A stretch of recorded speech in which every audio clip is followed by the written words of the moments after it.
Apparently, he has this WhatsApp chat with Dulce Rodriguez, the new interim president of Venezuela, and just tells her what to do. And according to U.S. officials, she's never disobeyed. She's followed every command. And thank you for tuning in to the Jimmy Dore Show. I am your guest host today, Misty Winston. I'm joined by Kyle Anzalone. He is an editor and writer for Libertarian Institute, antiwar.com. He hosts the Kyle Anzalone Show. You can go check all of that stuff out. You can follow him on Twitter at Kyle Anzalone _. And then, of course, there is the Kyle Anzalone Show. Go subscribe, share with your friends, family. He does great foreign policy coverage across the board. So definitely check that out. So we're going to move on now to our good friend, Marco Rubio. Oh, God, I hate this guy. He's so annoying. But Marco Rubio running Venezuela from Washington. And this is from a piece that you wrote, was published yesterday. So Secretary of State Marco Rubio controls Venezuela's finances, making him the effective viceroy of the South American nation. Quote, Mr. Rubio has become the de facto viceroy. Am I saying that right? Viceroy, right? Yep. Okay. Of Venezuela, immediately second guess myself, like, is that right? Of Venezuela, holding sway over a sovereign nation in a way that no American official has since Paul Bremer III arrived in Baghdad in 2003 to run U.S.-occupied Iraq. And that's from the New York Times on Saturday. This is crazy to me. Not crazy. Fully expected from the United States, but the idea that this is happening so openly, given everything that has happened already in Venezuela, the way that things have played out there. So what is this? Like, what is this? What is happening with Marco Rubio in Venezuela?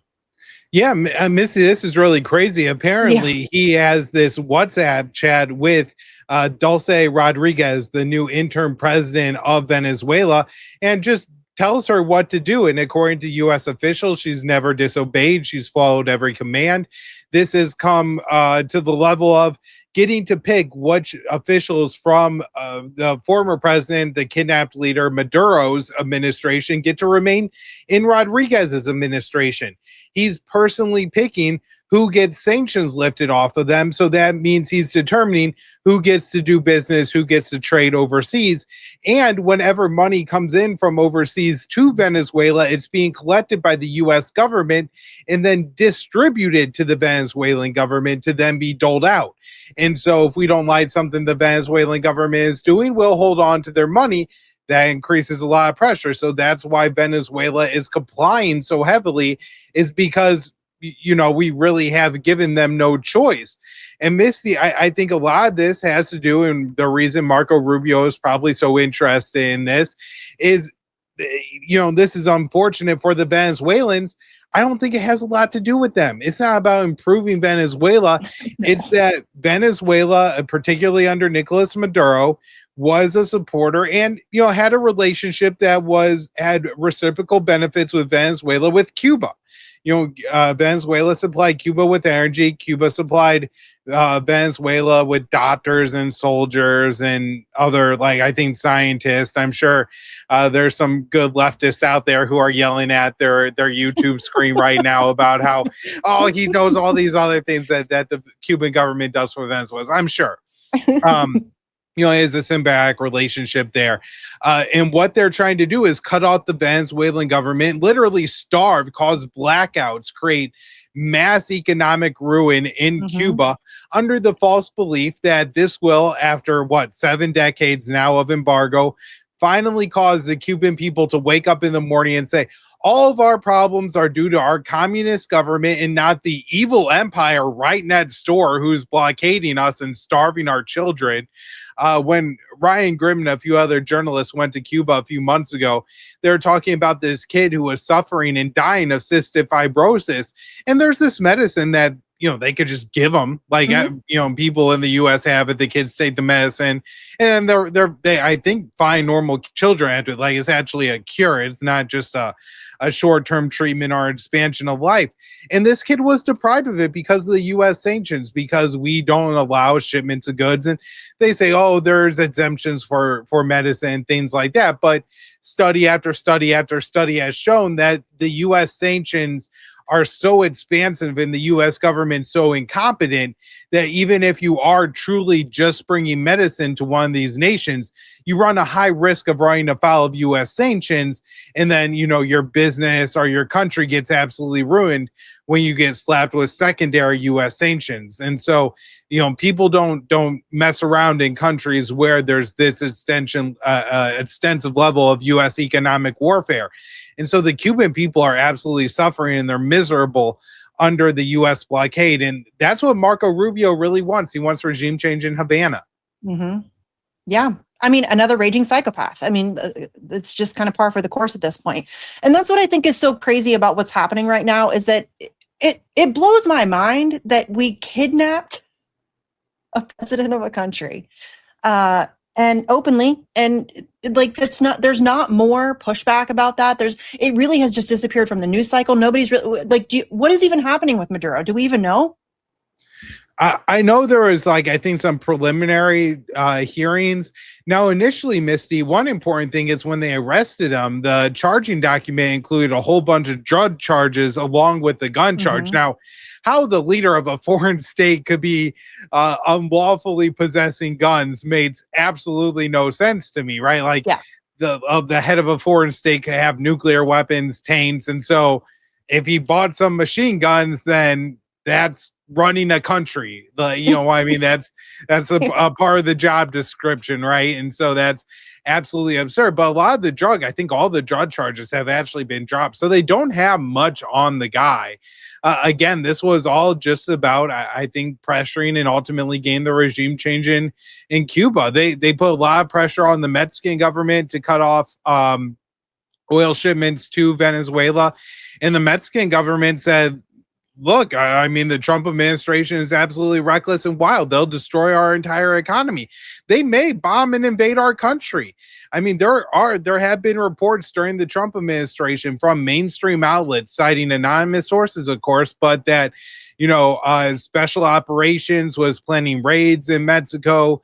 The CIA and the Pentagon were planning drone strikes in Mexico. Now, I think they'd probably be targeting the cartels and not the government, but there's also a lot of overlap there in Mexico. So, this would be obviously a very, very dangerous operation that would really infringe on Mexican sovereignty and make Mexico City look really weak. And so they ultimately complied and cut off the energy transfers. Yeah. And this is our MO, right? This is what we do. We just bully people into submission. And if you don't submit, then we will kidnap your president and, impose all kinds of sanctions. And I mean, this is exactly what we do and we have done all over the world. And there's really no exception here. The idea that it's Marco Rubio, I think, is fascinating to me. This guy shouldn't be in charge of literally anything. So it's nuts to me that he is basically running Venezuela, as you mentioned in your article, which again, you can find on the Libertarian Institute. Please go check that out. But yeah, the idea that Marco Rubio is in control of Venezuela's finances, the fact that they are running roughshod over them, and the Cuban thing is such an interesting aspect too, because you said that there's a bunch of lefties yelling at the screen, but that's exactly what I think a lot of lefties have been rightfully angry about, is that there's all this conversation about how socialism and communism don't work. And you can certainly have an opinion on that, but I think that there's been nowhere that it's even been attempted that it hasn't been sabotaged. So I'm not even sure that we have effective or real data points on that. I mean, I don't know that it's ever really been tried truly without being entirely sabotaged from jump, because the American empire just cannot have that. So I think that that's certainly an interesting aspect of that. But I think that the Venezuela thing is that I think because of, and I think another part that people aren't talking about is obviously the oil reserves, right? They have a lot of oil there, Kyle. And so I think that anytime that you hear oil in the United States, you know that there is a direct connection, and that we're going to try to overthrow your government and steal your resources, because that's what we do. So where do you see the Venezuela thing? How do you see that playing out? I feel like it's not being talked about. Obviously, there's a lot going on. I think it's impossible to cover everything and talk about everything, but I feel like this is something that is getting grossly undercovered, just based on how it could impact global dynamics, our foreign standing with a lot of countries. I mean, there's a lot really at play here. So where do you see, how do you see this playing out over the next, couple of years as Trump finishes out his second term? Yeah, I mean, they have this grand ambition to rebuild Venezuela, and I'm sure there's going to be a lot of corruption involved. My guess is there's too much incompetence in the Trump administration to actually make any meaningful progress on it. And there may not be a desire either. They may just be attempting to loot what they can and get out and really have no effort to rebuild or invest or help the Venezuelans in any way, which won't work, but looting the country will probably be worse than at least trying some plan at investing in the infrastructure and things like that. I mean, we've seen in the short term already where Venezuela suffers twin, I think 7.5 and 7.2 earthquakes. I've seen 4,400 dead, but still thousands and thousands missing. So who knows how catastrophic it's going to be. And when this happened, Marco Rubio is, of course, in the Middle East and the UAE because he's there trying to undermine the MOU, rally up the Gulf Arab states to reject any Iranian tolls in the Middle East to sabotage the MOU. And so you have somebody that's supposed to be running in Venezuela, not even in the right hemisphere, when you have this major natural disaster hit, the earthquake. Rubio is just basically doesn't respond. He said, oh, we're rushing aid in, and I think the military sent in some rescue teams. But the Venezuelan government asked for sanctions relief, and Rubio refused. And the sanctions relief is important, again, because if you need to rush aid into the country, you just need to be able to do business with whatever port has an open stall and has cranes available to unload the cargo that you need to unload, and run the same thing no matter how you're bringing the aid in, right? You just need to be able to do it as quickly as possible. But if a financial institution that particular port works with is sanctioned, then it's going to take additional time to set up a new institution and new accounts, right? Like when we're talking about saving lives in the matter of hours, these things that are going to take days or weeks are going to cost hundreds or thousands of lives of people who could be saved. And so it's really unfortunate that the U.S. didn't do the sanctions relief. However, it's not unsurprising. I believe it was during the Biden administration, it might have been Trump, the first Trump administration, you had those massive earthquakes in Syria and Turkey, and the U.S. refused to lift sanctions on Syria that added to the death count in that country as well. So, we claim these sanctions are for humanitarian purposes to help overthrow bad governments and help people overthrow their bad governments, when really they're just meant to punish the people. And with a policy like that, we can't possibly win. So maybe the best case scenario here, Misty, is that Trump just gets bored of the situation.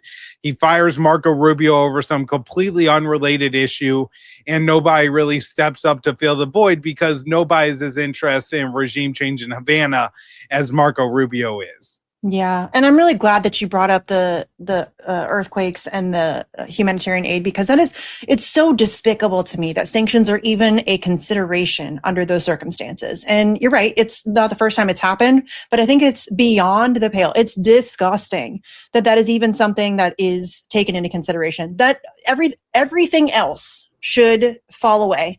It doesn't matter what your current beef is with whatever country it is. I don't care. If there are people in need of aid and you have aid to give, there shouldn't be any red tape. There shouldn't be any conversation. There shouldn't be any debate. There should be no pearl clutching. There should be nothing getting in between the people who need the aid and the aid. Like, it really seems like that is, and as you said, like they pretend that these sanctions are, doing the Lord's work or whatever. You know what I mean? Like, it's a good thing. Like, we have to do these sanctions. It's, it's for the good of the people. But then when something like that happens, and I can't even watch the videos of it because it's absolutely devastating, the destruction that took place after those two earthquakes. And a natural disaster of that scale, to get hit with one is bad enough. To get hit back to back with two major, like, these are not small earthquakes, these are major earthquakes. To be hit with two of them back to back, and then for the United States to even have a thought about sanctions is just so despicable, but so on par. Like, that's just on brand for the United States. We genuinely do not actually care about people. Like, we just do not. Everything is about what is politically advantageous. what is most opportunistic at the time, and helping people, it just doesn't ever come into that. So I'm glad that you brought that aspect up, because I feel like, it's just so gross to me. That's just really vile behavior to even consider. And you're right, the Syrian, I think that was, I'm second guessing myself too, but I think that was Biden, but I'm not sure. Don't quote me on that. I know it was during the COVID pandemic, because so it was either 2020 or 2021. And one of the things here, Misty, to point out is that in a case like an earthquake, it's not an ongoing it is an ongoing disaster, but assuming there's not another earthquake tomorrow, it is like at this point rescue recovery. It's not as if you're dealing with another thing coming in. And so even like a short-term 60 or 90 days, just total relief of sanctions would be really helpful. And at the same time, if you are a believer that saying, I'm not a believer in sanctions at all, but if you are, you just reimpose them. And look, we've seen the Trump administration lift and impose sanctions on Russia and Venezuela and Iran as it relates to the conflict in the Middle East. And so, when it, I guess, probably comes to the Trump administration, or people with ties to the Trump family and the administration are looking to manipulate the oil market, place certain bets on, buying or shorting oil, things like this. Then they're lifting and removing sanctions all the time. But when it's a natural disaster, then we just can't change policy. We're doing all this stuff. It's a complex process. It's just that we're going to send you aid though. We'll send some rescue teams to help you guys out. Don't worry about it. Yeah. It's just a ridiculous notion that under those circumstances that should even be a consideration. I just don't care. I do not care. I don't care what beef you have with anybody. I don't care what country it is. I don't care. If there's a situation like that takes place and people need help, we should help. That just seems like very basic human decency to me. And it's really despicable that, and I don't believe in sanctions at all, period. But the idea that there isn't even a consideration to put a pause on that and help deal with the situation at hand, I think is pretty gross. Because the devastation there is overwhelming. There's just so much chaos happening right now, and they could use a tremendous amount of help and can't get it because of sanctions. So it's pretty gross. Okay, Kyle, thanks for joining us again. You can follow Kyle over on Twitter at Kyle Anzalone _. You can check out his show, the Kyle Anzalone Show, on YouTube, and then also wherever you get the podcast. Do you have anything else coming up? Do you have anything else going on right now? Any new stories coming out soon? The big thing is just the Kyle Anzalone Show. I'm really trying to do everything I can right now to manipulate the YouTube algorithm. I don't talk about things. I'm not careful about what I talk about on the show. I talk about what I want to talk about. I talk about the truth.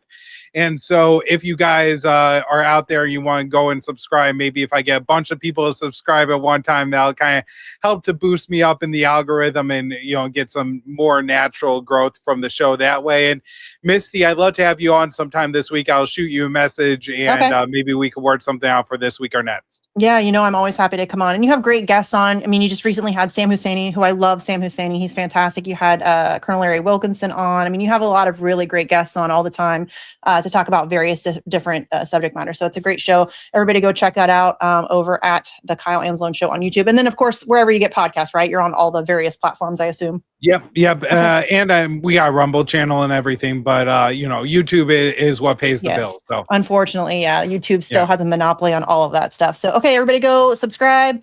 Thanks follow, everyone. Thanks, Misty. Share, all that good stuff. Thank you. We'll talk soon. Hey, come see me on tour. We'll be in Burbank, California, August 30th with a live celebrity panel show. And then September 18th through the 20th in Chicago, Illinois and Rosemont, Illinois. Go to jimmydore.com for a link for tickets.